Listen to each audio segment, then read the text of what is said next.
So, Stat Family, told you we was coming back with another. We got the legend of Wilt Chamberlain. This is a live reaction. Make sure you hit that like button, hit that sub button, and comment below.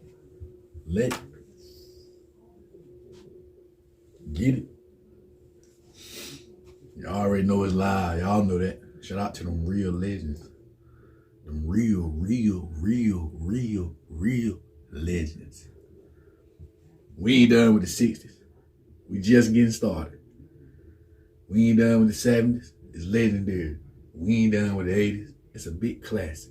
We ain't done with the 90s. Shout out to them real legends. Y'all know what time it is. Promise you that. Every time we're going to give it to you how it was supposed to be given to you. How we going to handle it?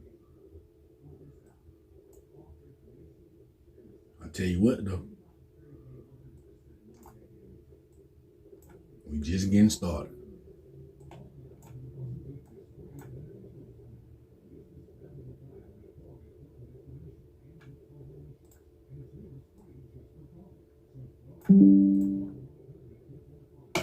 This time, well, I'm gonna get you now. This time.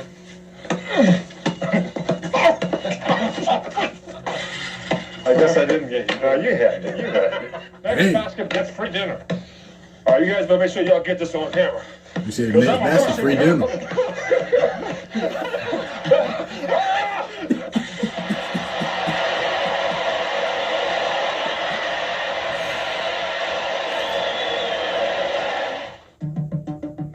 It's legendary. Shout out to them real big legends.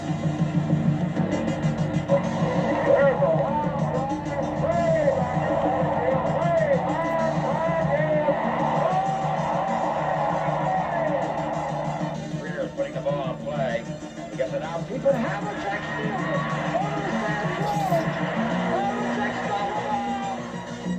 Star begins the count. Takes the snap. He's got the quarterback. The Green Bay Packers are going to be world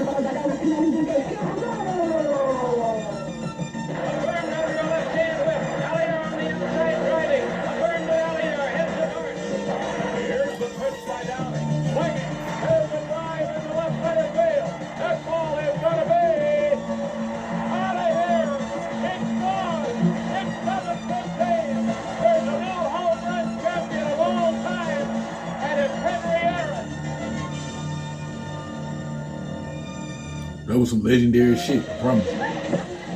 You tell how I look is legendary. Oh, it's been a long time. They used to play in, in Philly on the playgrounds basketball, but here they play something different. A game of volleyball is played much more aptly here in California. Which you're very involved with, right? Love it. You grew up in Philadelphia, right? That's right. That's right. And you played a lot of sports, and you were good in a lot of sports too, weren't you? Well, I think I was good in a lot of sports, right? I started actually in track and field. Compared to your classmates? Well, 3 and 4 inches bigger, but in junior high school, I really just took off. When I got out of junior high school at 9th grade, I was about 6'11". In 1952, a long-legged schoolboy named Wilton Norman Chamberlain suits up for Overbrook High. The Big Dipper, as he is called, is an immediate sensation. Popping in 90 points in a single game and averaging 37 per outing, Wilt Chamberlain has college and pro scouts drooling. You must have had fantastic offers from college. I mean, from all over the country. Everybody in the world must have recruited you. Well, at that time, they said I probably was the most after-school boy, about 200 or 250 offers, and as you know, I chose Kansas. In 1956, young Wilt Chamberlain makes his varsity debut as a sophomore. Averaging 30 points, 19 rebounds, and 9 block shots per game, he leads Kansas to a 24-2 record and a berth in the NCAA Finals against top-ranked North Carolina. With the Tar Heels triple-teaming Chamberlain, the game goes into overtime. It was about 3 seconds to go, and we were 1 point down, and one of our teammates was supposed to pass the ball to me on a high lob, give me a chance to dunk the ball. He threw me a pass about with the 3 guys in front of me, went right into their hands, and I tell you, you lost your chance to win. That was it.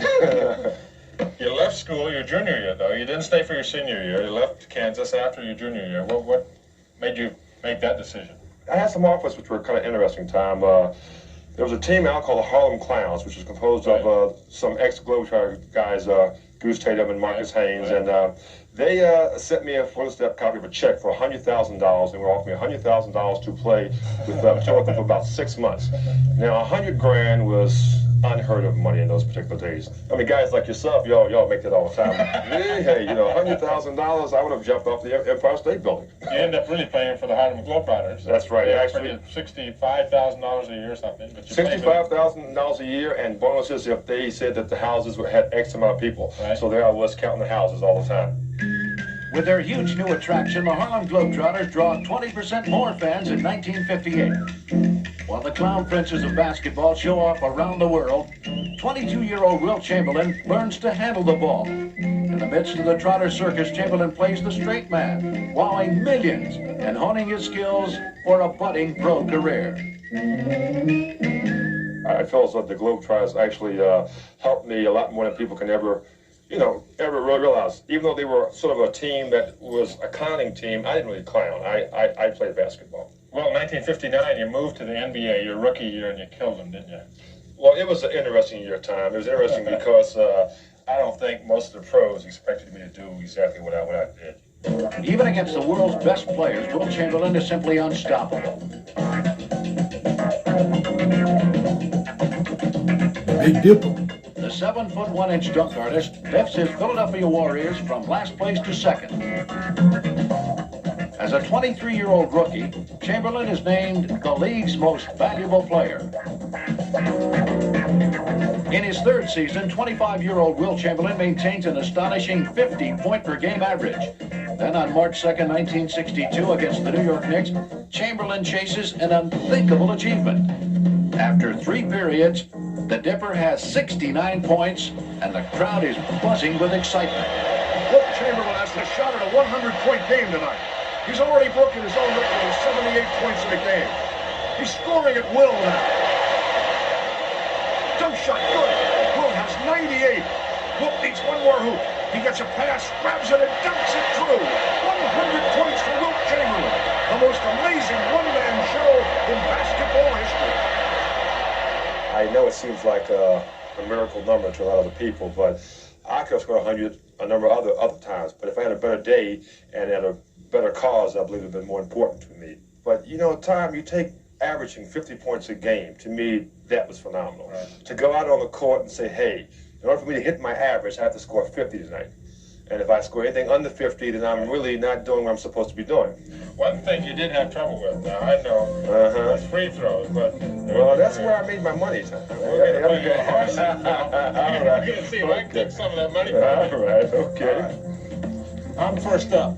First up, all right. Do this. Watch out, wait, keep your feet right, that's fine, good. Real hooper right there. Yeah, get the hair out of your eyes, get the hair out of your eyes. Oh, no! Shot. I'd be looking good there. That's not bad. All right, let's go. Underhand, overhand, and you got to stay behind the line. Behind the line? Just don't All get right. up here. Left-handed. Well, that's more like I was finna leave, man. I swear.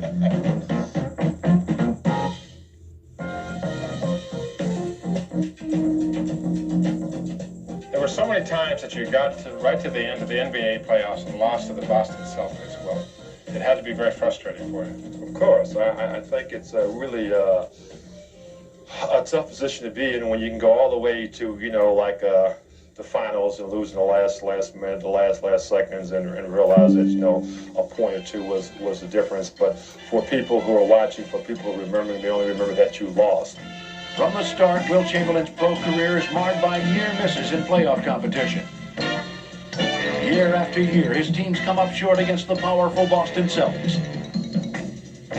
In his first 7 seasons, Chamberlin's teams lose 5 playoffs to Boston.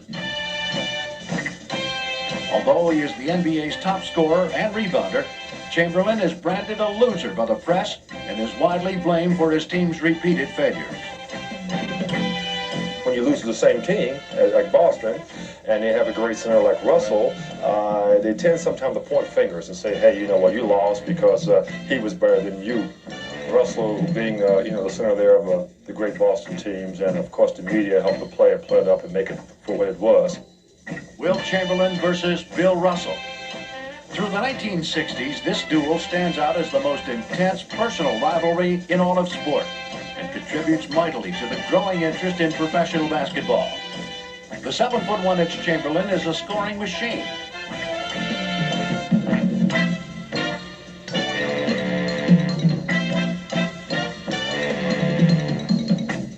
The 6'10" Russell, a defensive genius. Indeed. Chamberlin consistently out-rebounds Russell and outscores him almost 2-1. But then, Russell has all of the championship rings. So the debate rages on. Who is basketball's best big man? Wilt Chamberlin or Bill Russell? Russell, as I said, had a lot of pluses going for him, you know, because he had one job to do and one job only. I had several that I had to do. I had to score at times, to rebound, to play defense. And, you know, I did it the best I could. I think that most of my teams did the best they could. I think the Boston teams were just better. The coaching was just better. So, therefore, they won the big ones. The team was better, but it does not necessarily mean that one individual was better than the other. Oh, no, I don't think as far as individual talent goes that Russell even comes close.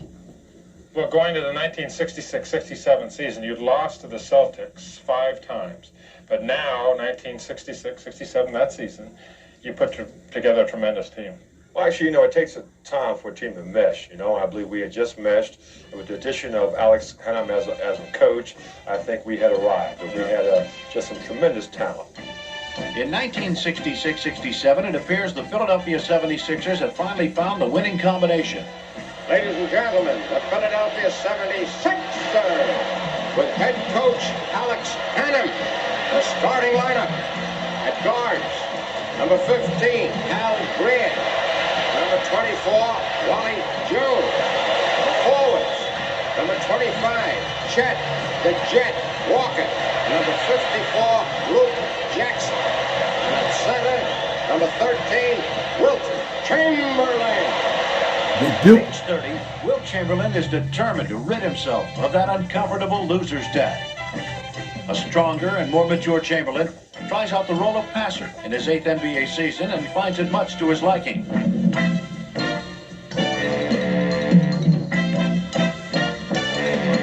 With a well-balanced attack, the 76ers win 68 of 81 regular season games to set an NBA record.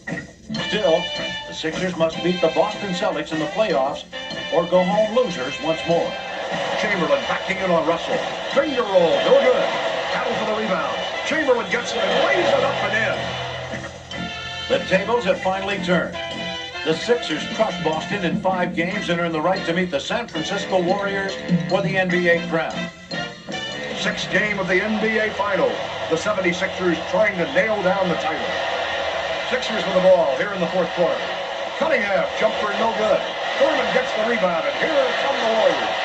Cunningham steals it. Pass underneath to Chamberlin. Showtime. Wilt's got 24. Sixers by 1. The Warriors need to answer now. Thurman off the front rim, no good. Battle underneath. Wally Jones intercepts. Oh, what a ball game this is. Philadelphia in the driver's seat now. Jones to Luke Jackson. Jump shot. The Sixers win 125-122.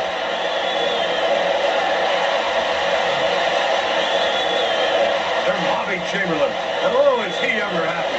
Look, he's finally won the big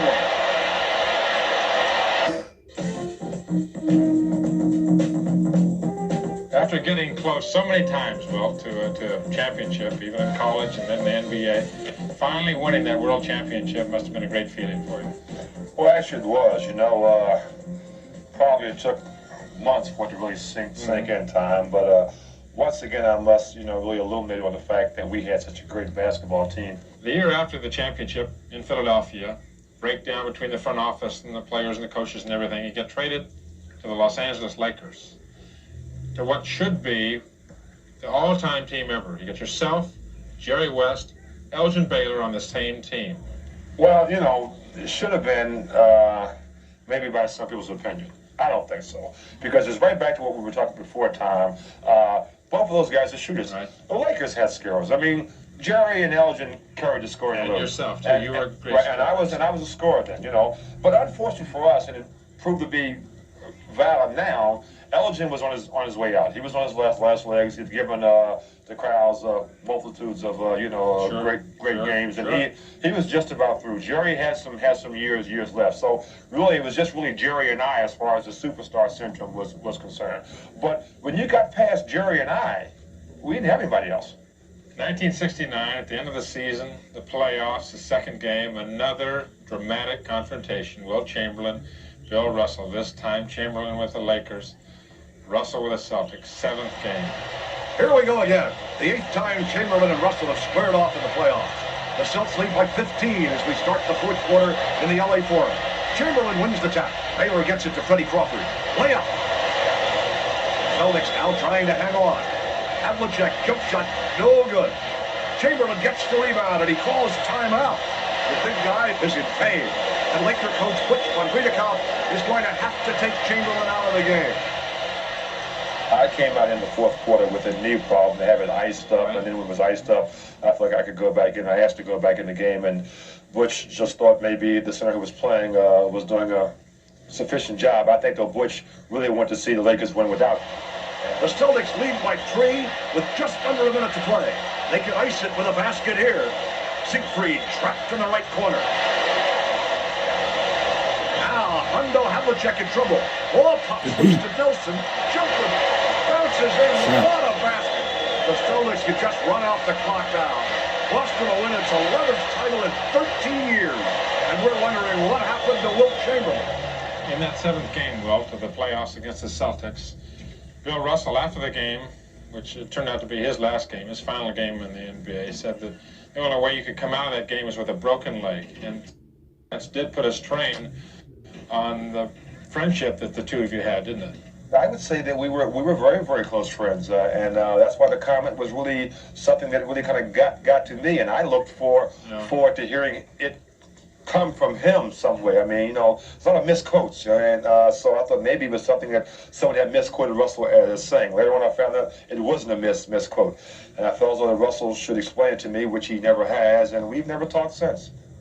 The Lakers finally, now a couple years later, get a new coach, Bill Sharman, right? And they get a couple new players, and you guys really put it all together. Beginning on November 5th, 1971, the Lakers launch a phenomenal winning streak. Against the Atlanta Hawks, LA shoots for a record-setting 23rd straight win. The Lakers well in control here in the fourth quarter. Goodrich working Maravich on the baseline. Jump shot. Good. Atlanta ball now. Bellamy inside. Blocked by Chamberlain. Hairston outlet pass to Goodrich. To West for an easy 2. The Lakers have done it. Their 23rd win in a row. A new NBA record. For 10 more games, the Lakers continue their winning ways. Their 33-game winning streak is the longest in the history of professional sports. And Los Angeles is a clear favorite to take the 1972 NBA championship. The Lakers come out for the 5th game of the 1972 NBA Finals. They need just one more win over the Knicks to wrap up the title. Late in the fourth quarter, Jerry West dribbles right. Gets it back to McMillan. West shakes free against DeBuscher and puts it up. Lakers lead by 14. Knicks with the ball. Bill Bradley running jumper straight, but it's too late for the Knicks. Now Chamberlain in the lane. Gets his own rebound and dunks it. 24 points for Wilt. This one's in the bag. For the first time in the 12 years since they moved from Minneapolis, the Lakers are NBA champs. Final score, Lakers 114, Knicks 100. A 5-game rout for the Lakers. It's the first championship for Jerry West, the second for Wilt Chamberlain, and a fitting climax to a phenomenal season. Those guys really played really great together, and we had another year together, so we were the team to beat, and we just really played that way. But as great as that team was, and we won the championship that year, no way does that team compare with the 67, 68 team, I believe, you know. And I say 68, Philadelphia. Right, in Philadelphia. I say 68, even though we lost it, we still were a much better team than any team I'd ever played on. One thing you got to do for me, just for me, you got to give me your all-time NBA team. My all-time NBA team. Guards. Well, you know, the guards are easy. Oscar Robertson and Jerry West. That's really very, very easy for me. But the fours really become a problem because you can have a lot of different choices in the fours, you know. But I think if I had to really pick two, I got to go with Rick Barry and Elgin Baylor. Who would your center be? You're sitting next to him, brother. I love it. You might pick two. Yeah, all right. Thank you. Wilt Chamberlin. Career scoring average, 30 points per game. Backboard.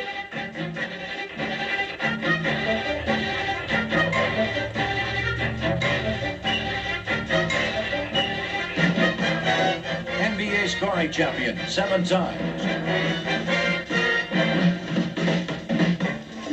NBA rebounding champ 11 times.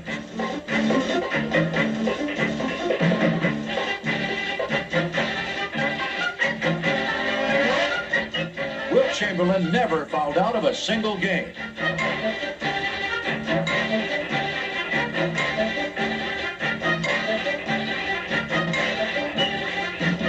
Pro basketball's all-time leading scorer and rebounder.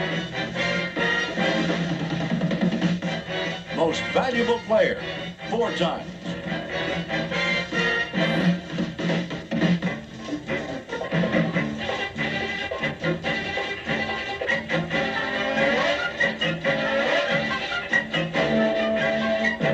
Wilt Chamberlin, the most dominant figure in basketball history.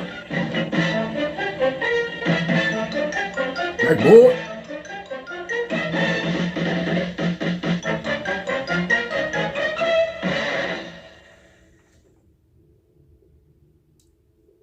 Shout out to them real legends, man.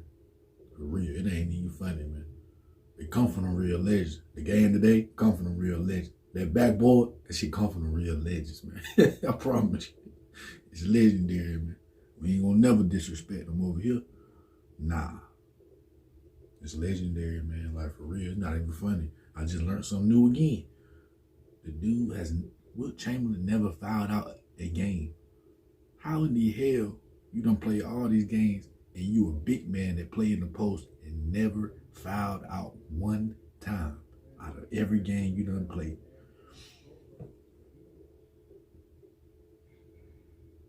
This guy never fouled out a game. I don't know if he fouled out in college, but I know in the NBA when they just said it, they said he never fouled out a game. I ain't never heard no shit like that. You know there's some legendary shit right there. And you know Wilt Chamberlin know how to play his position. Never foul out a game? What? Come on, man. Let's stop it. The dude was out there averaging 50 a game. This shit won't easy. This shit basketball. Notice he said he won't on the goal try to playing around. He was up there playing for real. We don't take basketball as a joke. Just like y'all said, we don't play boxing. We don't play basketball. I promise you. We go out there for real every time. Every time. That's a real hooper right there. I know real hoopers when I see real hoopers. That's all I had to hear right there. It was a real hooper. They don't play around with the shit. Real hoopers, they don't play around with the shit. You know what I'm talking about. If you one of them real hoopers, I'm talking about you. I promise you. It's legendary. You can feel it. That right there, that was big time right there. The Big Dipper. I'm talking about score 100 on you.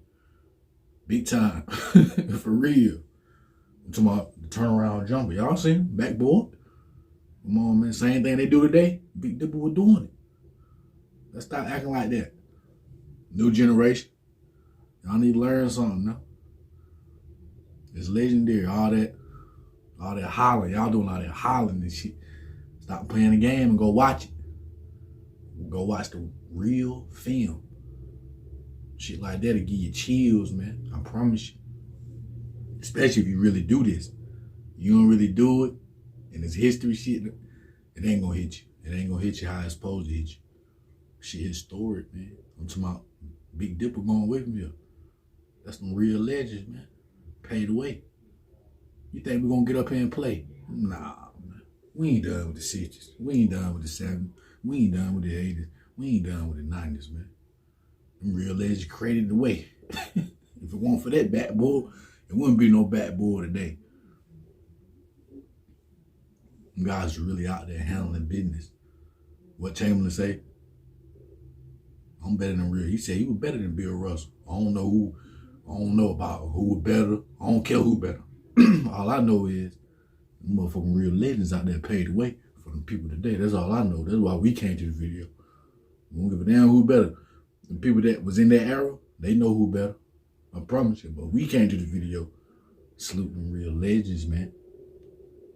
They both real legends. They both did their thing out there in the court. Bill Russell, Wilt Chamberlain, man. It's legendary, man. You can never go wrong when you watch them real legends. You can never go wrong, I promise you. Real hoopers over here, never disrespecting real legends. Not at all. Over there they is, not over here. They done. We ain't done. You know, we gonna handle our business, I promise you that. Shout out to them real legends once again, and always. It's legendary. Big Wilt Chamberlin, the Big Dipper. We salute you and we thank you. It's legendary, I promise you that. Thank y'all, Stat Fam, for watching the full video. We're going to be back with another video after this video. Make sure y'all stay prayed up. Y'all be safe. And y'all be good. You know it.